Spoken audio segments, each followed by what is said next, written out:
ಏನೊಂದು ಇವತ್ತು ರಾಜ್ಯದ ಉಪಮುಖ್ಯಮಂತ್ರಿಗಳು ಆದಂಥ ಸನ್ಮಾನ್ಯ ಡಿ ಕೆ ಶಿವಕುಮಾರ್ ಅವರು ಮತ್ತು ಅವರ ಒಂದು ತಂಡ ರಾಮನಗರದ ಶಾಸಕರಾಗಿರುವಂಥ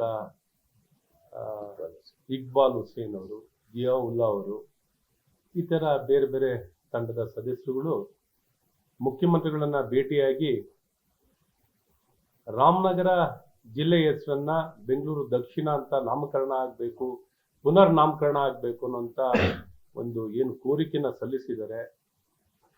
ಇದು ನಿಜಕ್ಕೂ ಒಂದು ಯಾವುದು ಒಪ್ಕೊಳ್ಳೋಕ್ಕಾಗಲ್ಲ, ಸಹಿಸ್ಕೊಳ್ಳೋಕ್ಕಾಗಲ್ಲ. ಅಥವಾ ಇನ್ನೂ ಭಾಳ ಸ್ಪಷ್ಟವಾಗಿ ಹೇಳಬೇಕಂದ್ರೆ ನಮ್ಮ ಎಲ್ಲ ರಾಮನಗರ ಜಿಲ್ಲೆಯ ಜನತೆ ಇಡೀ ರಾಜ್ಯದ ಜನತೆಯ ಭಾವನೆಗೆ ವಿರುದ್ಧವಾಗಿದೆ.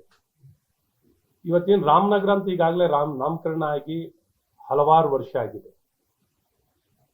ಇವರ ಒಂದು ಇವತ್ತೇನು ಜಸ್ಟಿಫಿಕೇಶನ್ ಏನು ಕಾರಣಗಳು ಕೊಡ್ತಾ ಇದ್ದಾರೆ, ರಿಯಲ್ ಎಸ್ಟೇಟ್ ಹಣ ಜಾಸ್ತಿ ಆಗುತ್ತೆ, ಹಣ ಬೆಲೆ ಜಾಸ್ತಿ ಆಗುತ್ತೆ ಅನ್ನೋವಂಥದ್ದನ್ನ ಕಾರಣ ಕೊಡ್ತಾ ಇದ್ದಾರೆ. ಈಗ ಯಾವ್ದಾರ ಕಾರಣನ ಒಬ್ಬ ಆಡಳಿತಗಾರ ಕೊಡುವಂಥ ಕಾರಣನ ಯಾವ ಒಂದು ರಾಮನಗರ ಜಿಲ್ಲೆಗೆ ಏನನ್ನೂ ಅಭಿವೃದ್ಧಿಯನ್ನು ಮಾಡದೆ, ರಾಮನಗರಕ್ಕೆ ಒಂದು ಮೆಡಿಕಲ್ ಕಾಲೇಜ್ನು ಕೊಟ್ಟಿದ್ನೂ ಕಳ್ತನ ಮಾಡಿ ಎತ್ಕೊಂಡು ಹೋಗ್ಲಿಕ್ಕೆ ರೆಡಿ ಇದ್ದಂಥ ವ್ಯಕ್ತಿ, ಅಂದ್ರೆ ಅದನ್ನು ಎತ್ಕೊಂಡು ಬೇರೆ ಕಡೆ ವರ್ಗೀಕರಣ ಮಾಡಲಿಕ್ಕೆ ಕನಕಪುರಕ್ಕೆ ತಗೊಂಡೋಗೋಕ್ಕೆ ರೆಡಿಯಾಗಿದ್ದಂಥ ವ್ಯಕ್ತಿ.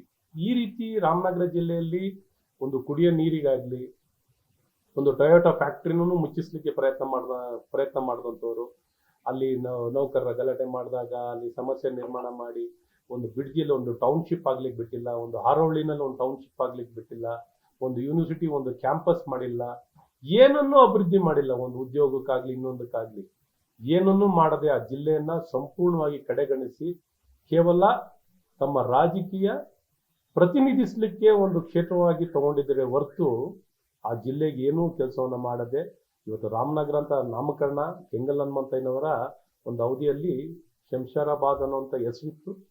ಅದರಿಂದ ರಾಮನಗರ ಅಂತ ನಾಮಕರಣ ಆಗಿ ಶ್ರೀರಾಮರವರು ನೆಲೆಸಿದಂಥ ರಾಮಗಿರಿ ಬೆಟ್ಟ, ನಾಡಪ್ರಭು ಕೆಂಪೇಗೌಡರು, ನಾಲ್ವಡಿ ಕೃಷ್ಣರಾಜ ಒಡೆಯರ್ ಅವರು ಎಲ್ಲರೂ ಜೀರ್ಣೋದ್ಧಾರ ಮಾಡಿದಂಥ ವಿಜಯನಗರ ಕಾಲದಿಂದ ಹಿಡಿದು, ನಾಲ್ವಡಿಯವರ ಕಾಲದಿಂದ ಹಿಡಿದು, ನಾಡಪ್ರಭು ಕೆಂಪೇಗೌಡರ ಕಾಲದಿಂದ ಹಿಡಿದು ಅಲ್ಲಿ ರಾಮದೇವರ ಬೆಟ್ಟದಲ್ಲಿ ರಾಮ ದೇವಸ್ಥಾನವನ್ನ ದಕ್ಷಿಣ ಭಾರತದ ಅಯೋಧ್ಯ ಅನ್ನೋದನ್ನ ನಾಮಕರಣವನ್ನು ಮಾಡಿ ಬಹಳಷ್ಟು ಭಾವನಾತ್ಮಕವಾಗಿ ರಾಮನಗರ ಅಂತ ನಾಮಕರಣ ಆಗಿರುವಂಥದ್ದಿದೆ.